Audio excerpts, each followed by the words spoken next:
अरे लाल गेंदावा पियर हो गेंदावा गुलाबी रंग हो गेंदावा। अरे लाल गेंदावा पियर हो गेंदावा गुलाबी रंग हो गेंदावा। अरे खेले ले कौन हो दूल्हा हा गुलाबी रंग हो गेंदावा।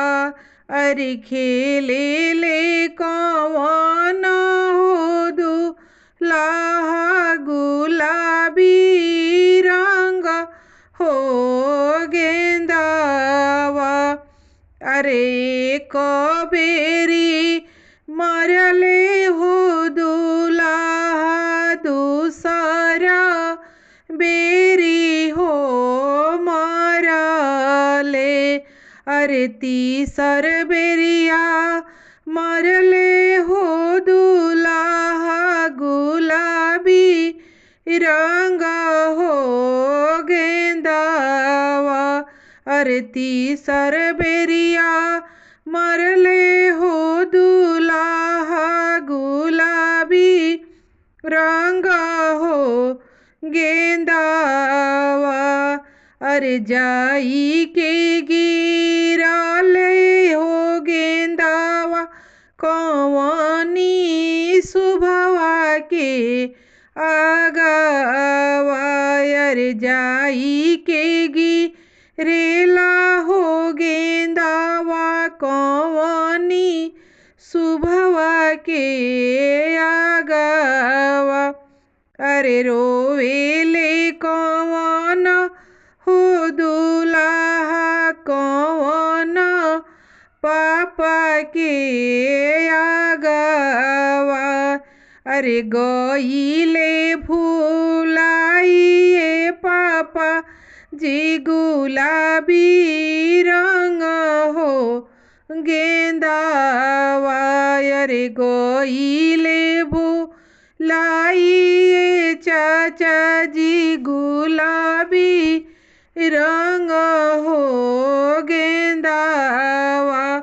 अरे हौसली कौनी हो सुभावा कौन पापा के जंघिया।